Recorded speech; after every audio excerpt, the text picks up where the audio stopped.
Alright doers, this is the second continuation of how to connect to God.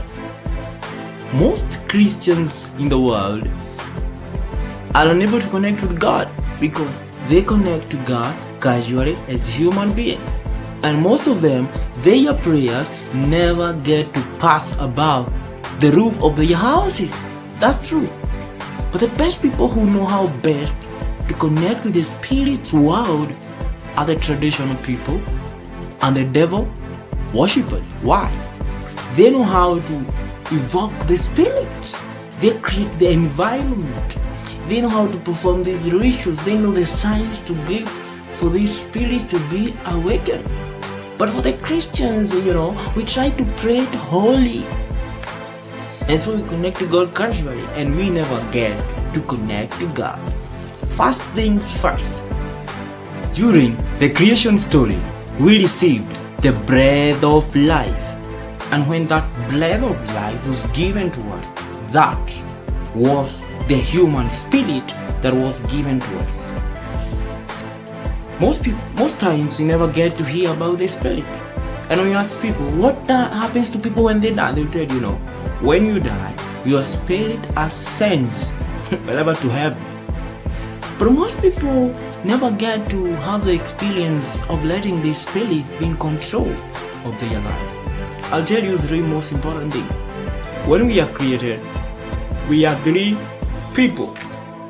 We have the physical us, we have the mind stroke soul, and we have the spirit. So this is how I'm going to define it. We have the physical realm as the body, which is thirsty for certain things. We have the mind stroke the soul, which is a psychological realm. And we have the spiritual realm where we have our spirit. Allow me to talk about psychological realm. And I say that the psychological realm, that's where you have the soul stroke the mind.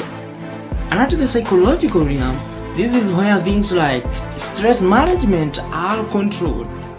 Things like your self-esteem, this is where you handle it. So depending on how you're strong mentally determines how you are in control of psychological realm.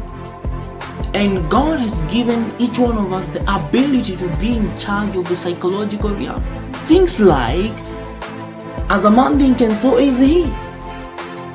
So God has given you the ability to think positive things about your life because everything is in charge here. God has given you that power. But most people are not utilizing it. People don't want to think about the things of the mind.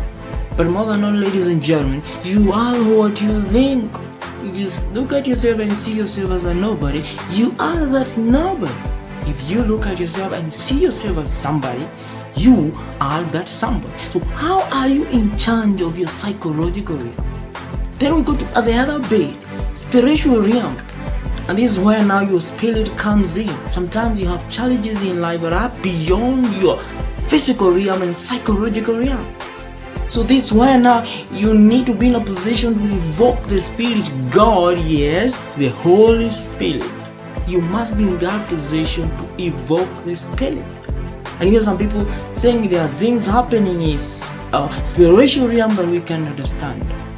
But sometimes you need elevate yourself, be neutral to your situation, to your challenges, and have a bird's eye and see things as God sees them. And when that happens, it will transform your life. Please be in charge of your spiritual realm. Get to know how to connect to it and see things in spirit world, to be in charge.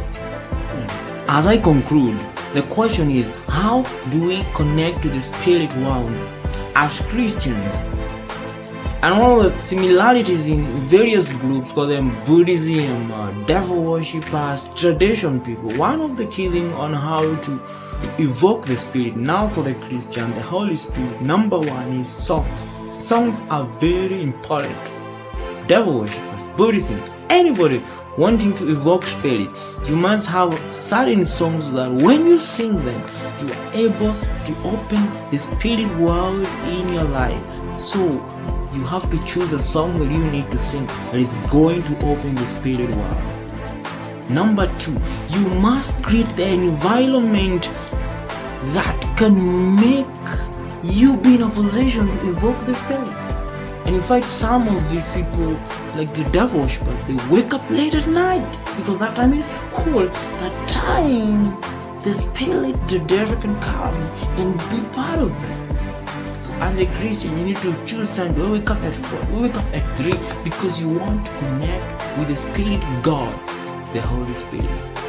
And finally, you have to always know that sometimes your challenges are beyond your psychological realm, and you need to consult the spirit world to be able to conquer so that you can thrive and dominate.